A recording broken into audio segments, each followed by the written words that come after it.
مسیح یسوع میں آپ کی سلامتی ہو۔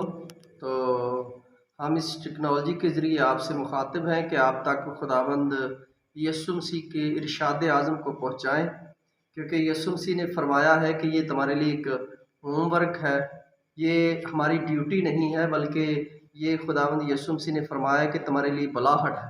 یہ یسوع مسیح کی بلاہٹ ہے کہ ہم اس کے ارشاد اعظم کو سب لوگوں تک پہنچائیں، سب قوموں تک پہنچائیں، تاکہ ہر گھٹنا یسوع مسیح کے آگے جھکے، اور جتنے لوگ یسوع مسیح آگے جھکیں گے وہ نجات پائیں گے۔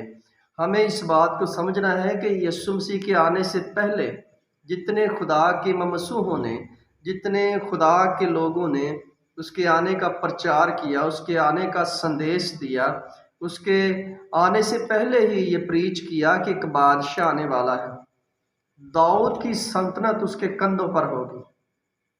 یسایہ نبی بہت سے صحیفوں میں یسوع مسیح کا ذکر فرمایا گیا ہے، اور داؤد خود کہتا ہے کہ میں نے اپنے خداوند کو اپنی دائنی طرف دیکھا ہے، اور یہ یسوع مسیح کی بات کر رہا ہے داؤد۔ ہمیں آج دیکھنا ہے کہ ہم کتنا یسوع مسیح کا پرچار کر رہے ہیں۔ آپ جانتے ہیں کہ جب یوحنا بپتسمہ دینے والا آیا تو اس کی منادی سب سے الگ تھی، اور سب سے بہادری والا وہ کام کر رہا تھا۔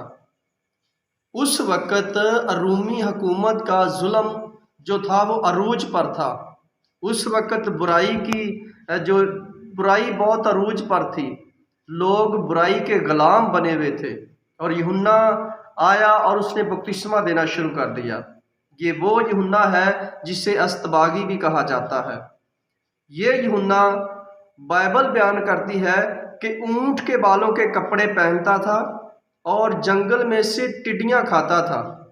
وہ آج کی طرح اس کی رہائش کسی ہیکل میں نہیں تھی، اس کی رہائش کسی بیوٹیفل ہوٹل میں نہیں تھی کہ وہ بہت بڑے ہوٹل میں رہ رہا ہے اور یسوع مسیح کے آنے کی راہ کو تیار کر رہا ہے۔ نہیں، وہ جنگلوں میں رہ رہا ہے۔ جنگلوں میں رہ کر وہ آنے والے بادشاہ کی منادی کر رہا ہے، اور ساتھ یہ بھی بیان کر رہا ہے کہ آسمان کی بادشاہی نزدیک آ گئی ہے، توبہ کرو۔ یہ یسوع مسیح کی بابت فرما رہا ہے یوحنا استباغی۔ اور آپ جانتے ہیں کہ یوحنا استباغی آج ہماری طرح اس کے پاس کوئی موبائل نہیں تھا، ہماری طرح آج کوئی گاڑی نہیں تھی۔ وہ پیدل جگہ بہ جگہ جا کر یسوع مسیح کا پریچ کرتا تھا، اور بائبل بیان کرتی ہے کہ لوگ گاؤں سے نکل کر، شہروں سے نکل کر اس کے پاس بپتسمہ لینے آتے تھے۔ جب رومی حکومت کے پولیس والے یوحنا کے پاس بپتسمہ لینے آئے تو انہوں نے کہا کہ ہم کیا کریں؟ تو یوحنا نے پولیس والوں سے کہا کہ رشوت مت لینا، کسی کے ساتھ ناانصافی مت کرنا۔ یہ تھا اس کا پریچ۔ آپ جانتے ہیں کہ اگر ہم یوحنا کے بارے میں جانیں تو اس نے ایک بھی معجزہ نہیں کیا، حالانکہ وہ پاک روح سے بھرا ہوا تھا۔ جس کی وہ منادی کر رہا ہے، جس یسوع مسیح کی وہ منادی کر رہا ہے، خدا کے بیٹے کی جو منادی کر رہا ہے، اس نے ایک معجزہ بھی نہیں کیا۔ اس نے صرف ایک ہی کام کیا، اس نے اس کے آنے کے بارے میں سب کو راہ بتائی۔ اور آپ جانتے ہیں کہ جب اس نے اسی دریائے یردن میں یسوع مسیح کو آتے دیکھا تو اس کے چہرے پر بڑی مسکراہٹ آئی۔ حالانکہ بائبل بیان کرتی ہے کہ یوحنا جو تھا ایک بہت ہی سیریس انسان تھا، سنجیدہ انسان تھا، حلیم انسان تھا، جو لوگوں کے ساتھ دنیا داری کا رابطہ نہیں رکھتا تھا، وہ خدائی رابطہ لوگوں کے ساتھ رکھتا تھا۔ جب یسوع مسیح کو اس نے دیکھا تو اس نے کہا کہ میں تیری جوتیوں کے تسمے کھولنے کے لائق نہیں، اور تو مجھے کہتا ہے کہ تو مجھے بپتسمہ دے۔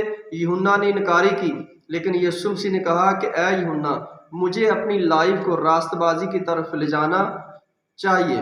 تو اور یسوع مسیح اپنی لائف کو راست بازی کی طرف لے کر گئے۔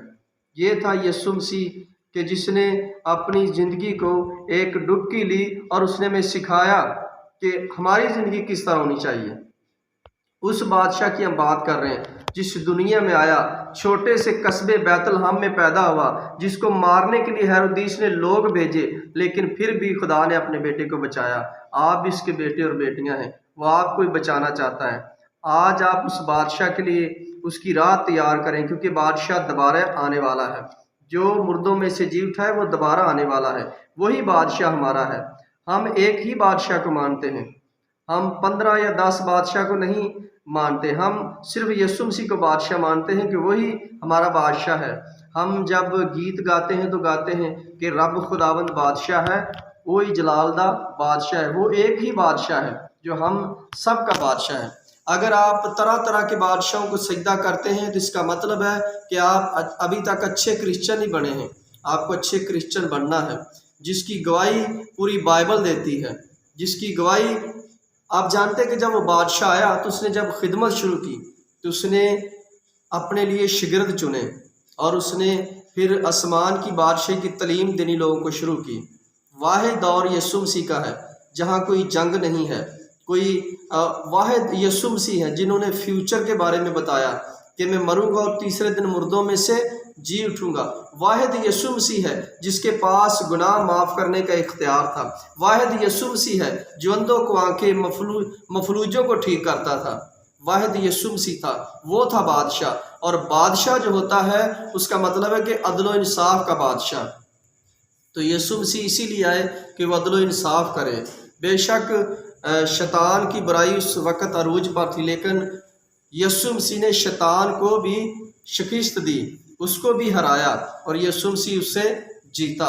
آپ جانتے ہیں کہ وہ ہوا کا حاکم، زمین کا حاکم، جسے لوسیفر بھی کہا جاتا ہے، جو ایک وقت میں خدا کا لاڈلا فرشتہ ہوا کرتا تھا، وہ جو ابلیس بن کر زمین پر گرا تو اس نے یسوع مسیح کو بہت ورگلانے کی کوشش کی، لیکن یسوع مسیح نے اس کو ایک موقع بھی نہیں دیا، بلکہ اس کی بات چھوٹی سی پر بھی اکری نہیں ہوئی۔ اگر اس نے کہا کہ دنیا کی ساری شان و شوکت میں تجھے دے دوں گا، تو یہاں سے اپنے آپ کو گرا دے کہ تجھے خدا کے فرشتے اٹھا لیں، لیکن اس نے کہا کہ اے ابلیس، تو اپنے خدا کی آزمائش نہ کر۔ اگر ہم خود ہی زہر پی لیں تو اس میں خدا کا تو کوئی قصور نہیں ہے۔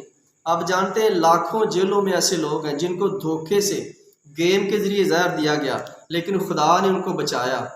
کیوں؟ کیونکہ ان کے ساتھ ابلیس نے دھوکہ کیا۔ جب آپ خودکشی کرتے ہیں تو اس میں خدا کا کوئی گناہ نہیں ہے۔ آپ جانتے ہیں جب پولس تھا تو وہ ایک لکڑیاں جلانے کے لیے اکٹھی کر کے آگ پر رکھ رہا تھا، ایک سانپ نے اس کو ڈس لیا، تو وہ لوگ جو آگ تاپ رہے تھے انہوں نے کہا کہ اب پولس جو ہے وہ مر جائے گا، لیکن اس کو کچھ نہیں ہوا، اور وہ لوگ حیران ہو گئے کہ کتنے زہریلے سانپ نے اس کو کاٹا اور یہ مرا نہیں، کیونکہ وہ اچانک سے کاٹا تھا۔ وہ شیطان اس کے ساتھ گیم کر رہا تھا، اس کے ذہن کو اور طرف لگا رہا تھا، لیکن پولس رسول اپنی جگہ پر قائم رہا۔ ہمیں قائم رہنے کی ضرورت ہے، ہمیں اسی بادشاہ کو سجدہ کرنا ہے جو ازل سے ابد تک ہے، جو ازلی ہے، ابدی ہے، جو مر گیا تھا وہ کہتا میں زندہ ہوں اور دوبارہ آئے گا۔ ہلیلویہ۔ خداوند آپ سب کو برکت دے، خداوند آپ سب کے ساتھ ہو، آمین۔